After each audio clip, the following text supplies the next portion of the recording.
Fancy saris కి కంచిపట్టు సారీస్ కి పెట్టింది పేరు పూర్ణిమ ప్రింట్స్, కేబిహెచ్పి అండ్ మాదాపూర్.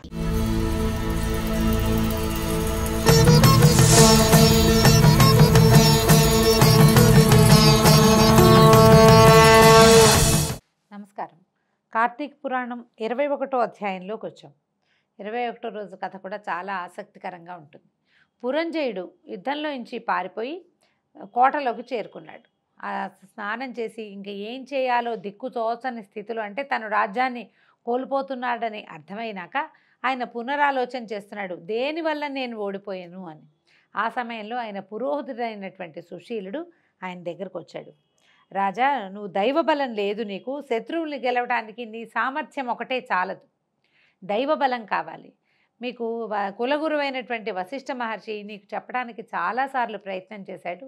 ఆయన అంతకు ముందు కూడా చెప్పాడు, హోమాదులు మానద్దు, యజ్ఞాదులు మానకూడదు, చాతుర్మాస్య వ్రతం తప్పకుండా రాజైన వాడు ఆచరించాలని చెప్పినా నీవే స్వయంగా నేనే భగవంతుణ్ణి ప్రభువుని అని భావించావు.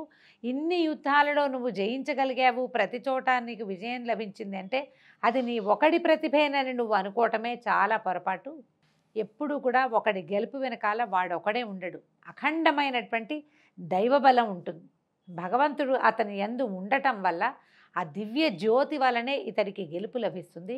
మానవుల గెలుపు ఎప్పుడూ వారి పూర్తి స్థాయిలో సొంతం కానే కాదు. నీ వెనకాల నిలబడి నీకు యుద్ధంలో జయాన్ని లేదా నీ తాలూకు గెలుపుకి కారణమైన భగవంతుడికి నువ్వు చేయవలసిన క్రియలేవి చేయకపోతే ఎట్లా? ప్రధానమైంది నమస్కారం. నీవంటూ ఒకడి ఉన్నావు, అందువలననే నేను గెలిచాను అని భగవంతుడికి ఒక జ్యోత ఇవ్వటం. సాధారణ మానవులైతే ఈ పని చేయాలి.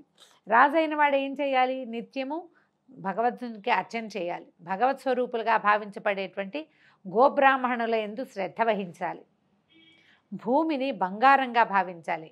ఆమె రాజు భూభర్త అయినప్పటికీ భూమిని తల్లిగా భావించి సేవించాలి. ఆమెను ఎంత బాగా చూసుకుంటే రాజు యొక్క వృద్ధి అంత బాగా ఉంటుంది. కానీ నువ్వు ఏ క్రియ చేయలేదు, వినోద కార్యక్రమాలకు ఎక్కువ అవకాశం ఇచ్చి ప్రజారంజకత్వాన్ని వదిలిపెట్టావు, ధర్మాన్ని వదిలిపెట్టేశావు. కాబట్టి నీకు ఈ పరిస్థితి వచ్చింది. ఇప్పటికీ మించిపోయిందేం లేదు. యుద్ధంలో పూర్తి పరాభవాన్ని నువ్వు అంటే పరాభవాన్ని పొందేవు, పారిపోయి వచ్చావు. కాబట్టి పరాజయాన్ని ఇంకా పొందలేదు. ఇది పరమ పవిత్రమైనటువంటి కార్తీక మాసం. లెక్క ప్రకారం నువ్వు చేయవలసిన చాతుర్మాస్యంలో చివరి మాసం ఇది. చివరి 15 రోజులు, చివరి 10 రోజులు చాతుర్మాస్య దీక్ష ఎలాగూ ముగిసింది. కనీసం ఈ పవిత్రమైన మాసంలో, అంటే కృతికా నక్షత్రంతో చంద్రుడు కూడి ఉన్నటువంటి ఈ మాసము అత్యంత ఫలప్రదమైనది. ఈ మాసంలో చేసినటువంటి పూజ, దానము, జపము, తపము, స్నానము కూడా విశేషమైన ఫలితాన్ని ఇస్తాయి. కాబట్టి ఇప్పుడు కూడా మించిపోయింది లేదు, ధర్మాచరణ చెయ్యి అని ప్రబోధించాడు. దాంతో అంటే ఏం చేయాలో దిక్కుతోచని స్థితిలో ఉన్నటువంటి పురంజయుడు ఆ సుశీలుడి పౌరోహితుడి పాదాలు పట్టుకున్నాడు. మహానుభావ, నీ వల్ల నాకు జ్ఞానోదయం అయింది. నేను ఏ పొరపాటు చేస్తున్నానో నేను ఇన్నాళ్ళు తెలుసుకోలేదు, ఎవరైనా చెప్పినా నేను వినలేదు. ఇప్పుడు వినవలసిన సమయం వచ్చింది. వశిష్ఠుల వారు ఏది ఉపదేశించారని చెప్తున్నావో అది నాకు ఉపదేశించు, నాకు మార్గోపదేశం చెయ్యి, ఏం చేయమంటావో చెయ్యి అని అడిగేసరికల్లా అప్పుడు ఈయన ఏం చెప్పారంటే, పౌర్ణమి నాడు, అంటే చాతుర్మాస్యం అయిపోయింది, ఏకాదశి పూర్తయిపోయింది, కానీ పౌర్ణమికి దగ్గర ఉందన్నమాట. పరమ పవిత్రమైన కార్తీక పౌర్ణమి కానుక శ్రీహరిని ఆరాధించు. భక్తవరుదుడైన శ్రీహరి ఇష్టకామ్య సిద్ధిని కలిగించి నిన్ను అనుగ్రహిస్తాడు. నీ రాజ్యాన్ని నువ్వు గెలుచుకుని విజయుడివై తిరిగి వస్తావు అని ప్రబోధన చేశాడు. అయితే ఏమైంది? ముందు రోజు సాయంకాలం ఇది జరిగింది. తెల్లవారుజామునంటే 3:30కే నిద్ర లేచినటువంటి పురంజయుడు ఏం చేశాడు? ప్రాతకాలంలోనే ఆ తెల్లవారుజామునే వెళ్ళిపోయి నదీ స్నానాన్ని చేసేసాడు. అయోధ్య నగరానికి దగ్గరలో గంగా నది ఉందని అనిపిస్తుంది. గంగా స్నానం చేశాడు. గంగా స్నానం అనే కథలో చెప్తున్నారు. మరి అయోధ్య దగ్గర ఉన్నది గంగా ఉన్నా కాదా ఈనాటి కాలాన్ని బట్టి మనం ఆలోచించాలి. అయితే అప్పుడు ఆ కాలంలో ఏ నది ఉందో పరివాహకత. నదీ స్నానాన్ని చేసి నది యొక్క తీరంలోనే షోడశోపచారాలతోటి విష్ణువుని సాలగ్రామ స్వరూపంలో అర్చన చేశాడు. పురోహితుడు ఆయన గైడ్ చేశాడనమాట ఏమేం చేయాలని. అక్కడి నుంచి ప్రత్యేకంగా బంగారంతో దీపపు కుందుల్ని తయారు చేయించి దీపాన్ని వెలిగించి సాక్షాత్ సువర్ణ దీప దానాన్ని కూడా స్వయంగా స్వహస్తాలతోటి చేశాడు. అక్కడి నుంచి ఎక్కడైతే తను దీపదానాన్ని చేశాడో అక్కడి మృత్తికని, అక్కడి మట్టిని, ఆ నేల మీద మట్టిని శిరసున సింధూరంగా ధరించాడు. ధరించి షోడశోపచారాలతోటి శ్రీహరికి పూజించాడు. తర్వాత వేద విధులైన బ్రాహ్మణులకు దాన ధర్మాలు చేశాడు. ఎన్నో పుష్పాలతోటి విష్ణువుకి అర్చన చేశాడు. ఇది నదీ తీరంలో విష్ణువార్చన చేసి సమీపంలో ఉన్నటువంటి శివాలయానికి వెళ్ళి శివాభిషేకం చేసి అక్కడ కూడా అర్చకుల్ని ఆదరించి, అంటే ఉత్సాహవంతుడిగా ఇంత పూజ చేసేసరికల్లా అఖండమైన దైవబలాన్ని ఆర్జించుకున్నానన్న సంతోషంతో మళ్ళీ వెనక్కి కోటలోకి నడిచాడు. ఇంతలో ఏమైందట, వెళ్తుంటే అంతఃపురానికి మెడ నిండా తులసిమాలలు, నుదుటిపైన విభూతిపైన విష్ణునామాల్ని 12 పుండ్రాలు ధరించినటువంటి ఒక వృద్ధ బ్రాహ్మణుడు ఎదురయ్యాడు. పురంజయుడితో చెప్పాడు, మహారాజా, నువ్వేమీ విచారించకు, నీ సైన్యాన్ని కూడా తీసుకుని నీ శత్రువుల్ని ఎదిరించు, విజయాన్ని పొంది వర్ధిల్లుతావు, నీ రాజ్యం నీకు తప్పక లభిస్తుంది అని చెప్పి అదృశ్యుడయ్యాడు. ఈ అదృశ్యుడైపోయినటువంటి వృద్ధ బ్రాహ్మణ స్వరూపాన్ని గమనించిన పురంజయుడు ఆయన సాక్షాత్తు శ్రీ మహావిష్ణువేనని, తనకి జ్ఞానబోధ చేయటానికి ఈ సుశీలుని రూపంలోనూ తర్వాత ఈ వృద్ధ బ్రాహ్మణ రూపంలోనూ వచ్చాడని తెలుసుకుని భగవంతుడిచ్చినటువంటి ఉత్సాహంతో ఆ రోజు ఉదయకాలం యుద్ధానికి బయలుదేరాడట.